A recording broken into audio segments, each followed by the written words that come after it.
akan menyaksikan kabar mudik dipersembahkan oleh didukung oleh ribuan penumpang berdesak-desakan di depan terminal masuk Pelabuhan Pare-Pare, Sulawesi Selatan.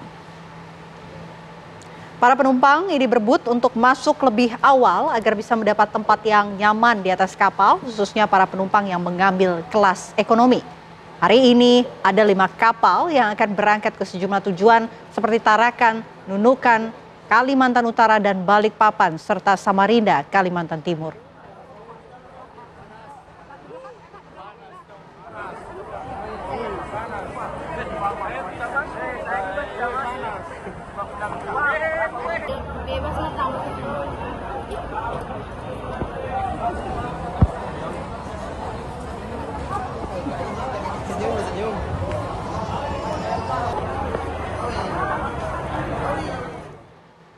Langsung pemirsa, kita ajak Anda melihat bagaimana pantauan arus balik di gerbang tol Cikatama dan juga di Pelabuhan Bakauheni Lampung. Sudah ada rekan-rekan kami, ada Leo Chandra di gerbang tol Cikatama dan juga ada rekan kami Olive di Pelabuhan Bakauheni Lampung. Coba kita menuju ke Leo terlebih dahulu ya. Leo, kalau di sana seperti apa, Leo?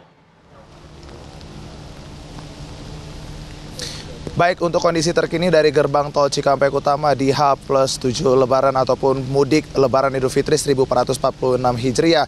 Untuk kondisi saat ini memang pada malam ini terpantau ramai lancar. Memang untuk kondisi dari gerbang tol Cikampek Utama ini masih mengalami lonjakan volume kendaraan yang kemudian melintas ke arah Jawa melalui dari gerbang tol Cikampek Utama. Terhitung mulai dari hari ini sendiri sudah ada sebanyak 112.086 kendaraan yang diketahui dari gerbang tol Cikampek Utama ini ke arah Jakarta sendiri ada total sebanyak 63.051 kendaraan. Kemudian tadi pun pihak Kapolri Listio Sigit juga datang untuk langsung meninjau skema rekayasa lalu lintas dari gate ataupun gerbang tol Cikampek Utama pada pukul 13.46 waktu Indonesia Barat usai melakukan flag off way nasional di gerbang tol Kalikangkung. Kemudian one way nasional ini juga diberlakukan dari kilometer 414 Kalikangkung menuju ke kilometer 70 Cikampek Utama. Skema rekayasa lalu lintas one way ini juga dirasa efektif untuk mengurai kepadatan volume kendaraan yang terjadi, mengingat bahwasannya hari ini merupakan puncak dari arus balik Lebaran. Dan angka kecelakaan sendiri untuk arus mudik dan juga arus balik pada Idul Fitri 1446 Hijriah ini diketahui menurun, di mana angka kecelakaan jalan tol sendiri ini menurun hingga 12%. Kemudian kecelakaan fatal menurun hingga 88%. Dan yang terakhir, kecelakaan di jalur arteri juga menurun hingga 64%. Kapolri juga menyebutkan bahwasannya dari jumlah pemudik ini di tahun ini meningkat dibanding dengan tahun kemarin sebesar 0,6%, di mana memang diketahui dari hasil counting traffic atau traffic counting di tahun 2024 sendiri berjumlah 2.168 juta. Sementara untuk di tahun 2025 Idul Fitri tahun ini ada sebanyak 2.178 juta. Dari total ada sebanyak 918.000 kendaraan yang sudah diketahui kembali ke kawasan ataupun ke daerah Jabodetabek pada H+1 hingga +3 Lebaran Idul Fitri. Kemudian rekayasa lalu lintas seperti kontraflow satu lajur ini juga dibuka di kilometer 70 gerbang tol Cikampek Utama hingga ke kilometer 36. Ruas tol Japek sejak kemarin pukul 22.30 waktu Indonesia Barat hingga hari ini. Jika kita melihat dari arus lalu lintas ataupun volume kendaraan yang melintas dari gerbang tol Cikampek Utama pada malam ini, kami mengabarkan secara langsung pantauan kami memang terpantau lebih sepi dibanding kemarin malam, sehingga memang kami akan terus mengupdate terkait dengan kepadatan ataupun volume kendaraan dari gerbang tol Cikampek Utama. Sementara kembali ke studio. Oke, kalau begitu kita bergeser menuju ke Herninda Febiola langsung dari Pelabuhan Bakauheni Lampung. Bagaimana kondisi di sana, Olive?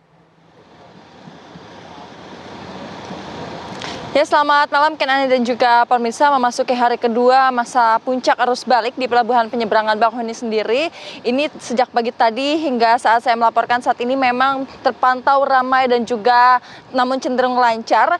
Kendaraan roda 4, roda 2 dan juga penumpang pejalan kaki maupun kendaraan umum ini tidak ada hentinya masuk area pelabuhan untuk menyeberang dari Pulau Sumatera ke Pulau Jawa. Namun dari pihak ASDP ini memberikan informasi bahwa volume kendaraan yang memasuki area pelabuhan atau yang hendak menyeberang pada hari ini cenderung menurun sekitar 50%. Jadi jika diakumulasikan dari angka penjualan tiket, memang sudah sebagian masyarakat ataupun penumpang yang berangkat dari Pelabuhan Bakauheni ini sudah berangkat begitu.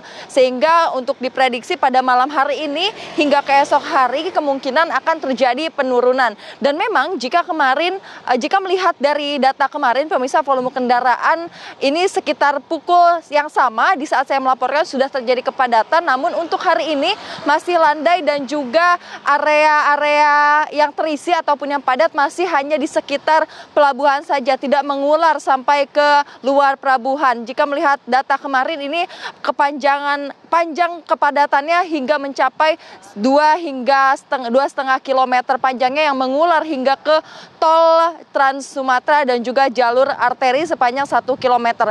Namun pemirsa, penumpukan tetap terjadi di jumlah penumpang pejalan kaki yang mana sekitar pada siang hari tadi ini penumpukan sekitar 1 jam lamanya terjadi penumpukan pejalan kaki yang mana hal tersebut diakibatkan karena regulasi masyarakat yang hendak masuk ke dalam kapal ini cukup banyak dan juga membludak. Dan jika melihat data dari pukul 12 malam kemarin hingga ke pukul 12 siang hari ini, memang pejalan kaki ini jumlahnya sangat banyak dan jika digabungkan dengan jumlah dari penumpang di dalam kendaraan, jumlahnya mencapai 75.900 orang. Dan untuk kendaraan sendiri pemirsa, baik roda 4 dan juga roda 2 ini didominasi oleh kendaraan roda 4 dengan angka mencapai 10.200 unit kendaraan roda 4. Sementara kembali ke studio, Kenane.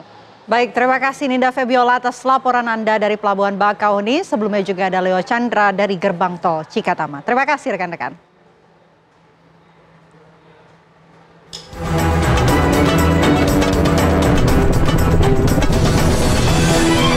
Anda baru saja menyaksikan Kabar Mudik. Dipersembahkan oleh, didukung oleh